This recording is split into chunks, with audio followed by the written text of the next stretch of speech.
हमारे स्वास्थ्य के कड़ी में रोज आपके योगदान की हम लोग रोज तो तारीफ करते हैं, लेकिन वो भी कम है। रोज नए नए जो बात आप बताते हैं। आज आप 3 नियम बता रहे थे कि रोड में चलें तो सरकार का नियम का पालन करें, घर में घर के नियम का पालन करें और अपने आप के लिए नियम का पालन करें। वैसे बहुत सारे नियम और हैं जिनका पालन हम लोग नहीं कर रहे हैं, इसके कारण आज तकलीफ में है। आज और पहले के जमाने में हम लोग अक्सर तुलना करते हैं कि पहले का जो जमाना था वो कितना अच्छा था। लोगों के चेहरे पर खुशी नेचुरल रूप से होती थी, लेकिन आज सबके चेहरे पर मैं चिंता देखता हूँ। और ये कहीं ना कहीं नियमों की अवहेलना के कारण ही हुआ है। हम लोग हमारे जो नियम है उसको भूल रहे हैं। और प्रकृति को भगवान बोला गया है, प्रकृति की नियम का पालन करना भी हमारे शास्त्रों में लिखा हुआ है। महाभारत में लिखा हुआ है कि अ, सद्गुण तमोगुण रजोगुण माता प्रकृति प्रकार, ये चौपाई महाभारत में आता है। तो प्रकृति की महत्ता बताया गया है और प्रकृति के साथ छेड़छाड़ करने पर या प्रकृति के नियम का उल्लंघन करने पर पनिशमेंट भी दिया जाता है। इसके बारे में भी विस्तार से हम लोग चर्चा करते हैं। आज आपने 3 नियम बताया, एक नियम और है जो हमारे स्वास्थ्य से संबंधित है। अगर कोई स्वास्थ्य की अगर बात आ जाती है तो हमें डॉक्टर के नियम का पालन करना चाहिए, खुद ही डॉक्टर नहीं बनना चाहिए। या फिर अपने स्वास्थ्य के लिए पूरी जानकारी जुटाना चाहिए। अज्ञानता के कारण हम लोग कहीं ना कहीं बहुत संकट की स्थिति में है। अभी हम लोग चर्चा करते ही रहते हैं कि साधारण से नियम के अवहेलना में हमारी जान भी जा सकती है। जैसे अभी ठंड के मौसम में बहुत से लोगों की जान एक छोटी सी गलती के कारण गई है कि उन्हें अपनी बीमारी का ज्ञान नहीं था कि ठंड में हमें क्या क्या करना चाहिए था। उन्होंने नहीं किया और अपने जान से हाथ धो बैठे। हमारे आसपास और हमारे पड़ोस में और हमारे रिश्तेदारों में कई मौतें अभी ऐसी हुई है जो छोटी छोटी गलतियों के कारण हुई है। तो आज का विषय चालू करने से पहले मैं एक शायरी बताता हूँ, एक मशहूर शायर के 2 लाइन कि मर्ज बढ़ता गया ज्यों ज्यों मैंने दवा की। मर्ज बढ़ता गया ज्यों ज्यों मैंने दवा की, मैंने जैसे जैसे मैंने दवाई ली बीमारी बढ़ता ही चला गया। तो असल में उस शायर ने ये जो शायरी लिखी थी असल में बीमारी के बारे में नहीं लिखी थी, ये इश्क की बीमारी के बारे में लिखी थी कि ज्यों ज्यों मैंने दवा की त्यों त्यों मेरा मर्ज बढ़ता गया।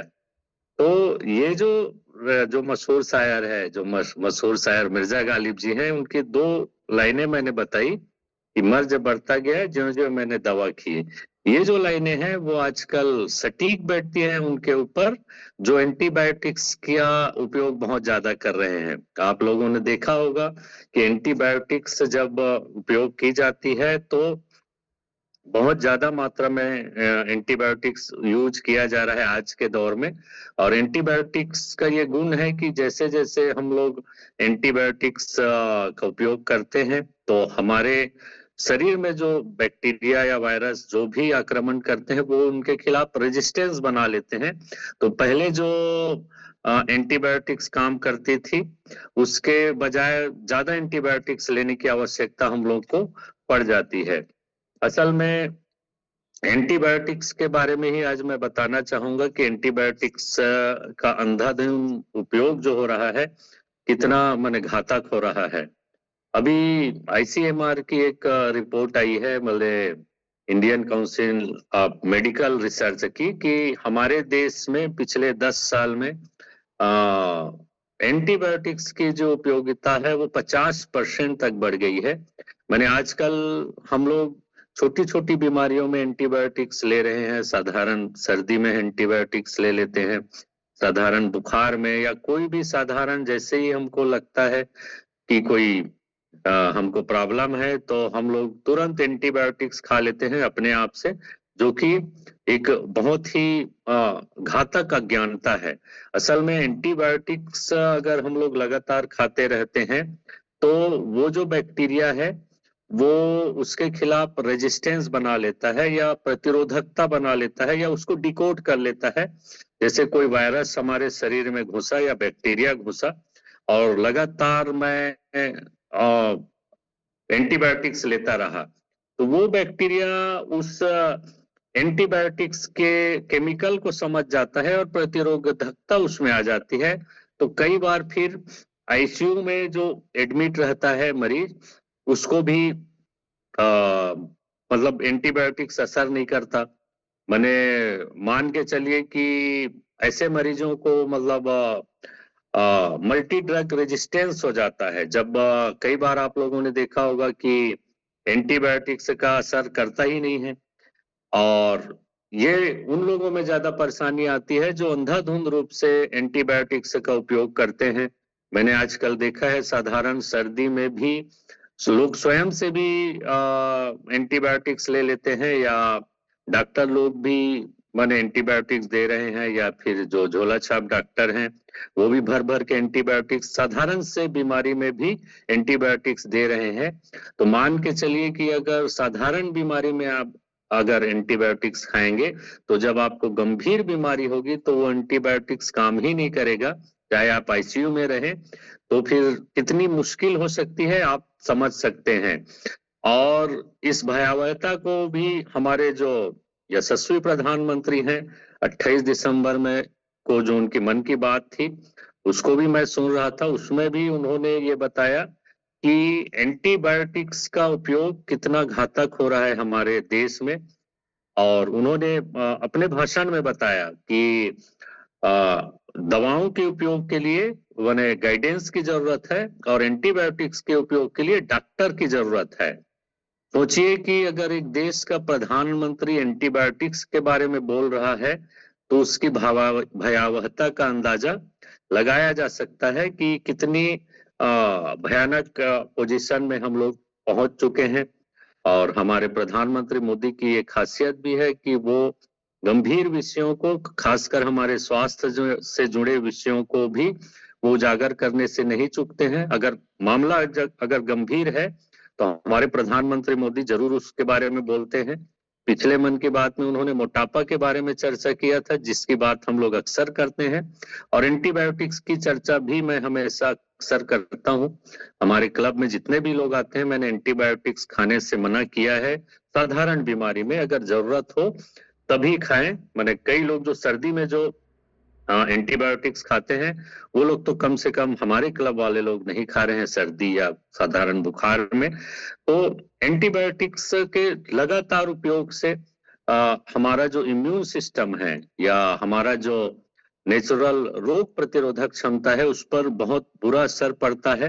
क्योंकि हमारी जो रोग प्रतिरोधकता है, हमारे शरीर के अंदर जो उपस्थित बैक्टीरिया है, जो जीवित बैक्टीरिया है, उसके ऊपर निर्भर करता है। गट बैक्टीरिया वाले क्लास में मैंने बताया था कि हमारा इम्यून 90% तक निर्भर करता है हमारे गट बैक्टीरिया पर। और ये जो एंटीबायोटिक्स है, वो उन्हीं गट बैक्टीरिया को जो गुड बैक्टीरिया है उनको मार देता है। असल में एंटीबायोटिक्स के पास ये क्षमता नहीं रहती कि वो पहचान सके कि कौन सा बैक्टीरिया दुश्मन है और कौन सा दोस्त है।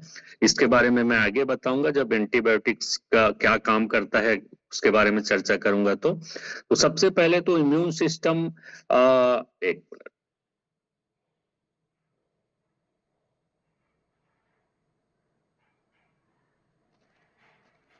इम्यून सिस्टम पर बहुत बुरा प्रभाव डालता है, क्योंकि बैक्टीरिया से संबंधित है।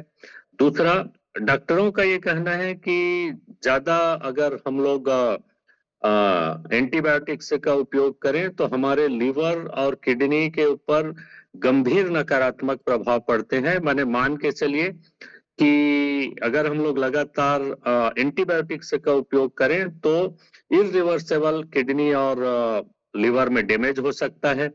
कई मामलों में ये देखा गया है कि हमारे स्किन में भी प्रॉब्लम माने ज्यादा एंटीबायोटिक्स के उपयोग से आ जाता है। कई लोगों को स्किन का प्रॉब्लम रहता है, लेकिन उनको पता ही नहीं चलता कि ये एंटीबायोटिक्स के ज्यादा उपयोग से है, और वो लोग उसकी अलग से दवा करते रहते हैं। तो ऐसे बहुत से प्रॉब्लम है जो ज्यादा एंटीबायोटिक्स के उपयोग से होता है।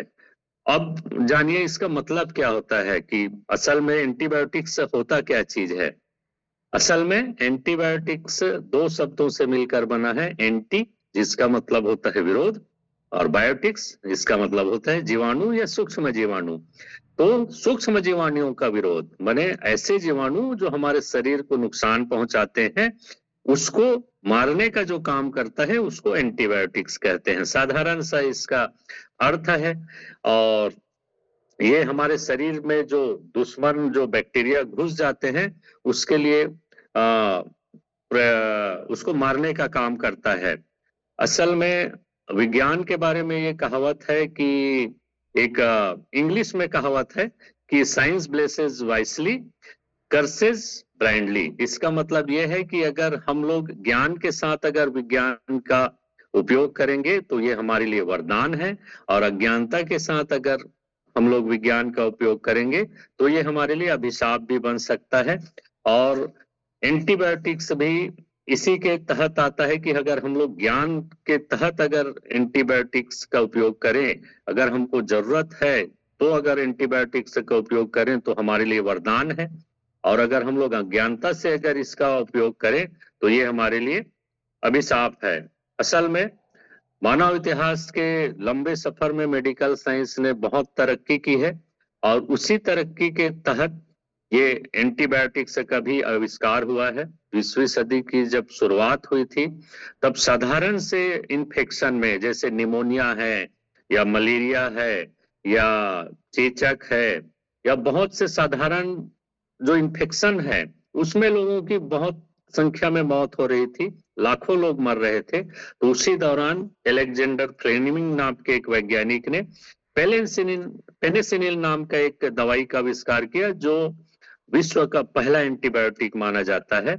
और यही जो पेनिसिलिन है, वो जो पहला जो एंटीबायोटिक्स है, अभी तक करोड़ों अरबों लोगों की जान बचा चुका है। लेकिन अभी आपको जानकर हैरानी होगी कि जिस पेनिसिलिन या जिस एंटीबायोटिक्स ने करोड़ों लोगों की जान बचाई है, एंटीबायोटिक्स के काम न आने से लाखों लोग मर रहे हैं। अब ये एक आश्चर्य है, ये अज्ञानता दिखाता है। जैसे मैंने पहले ही बताया कि अगर इसका अंधाधुंध उपयोग करें तो रेजिस्टेंस बना लेता है बैक्टीरिया, और उसके बाद एंटीबायोटिक्स असर ही नहीं करता तो मौत होना स्वाभाविक है।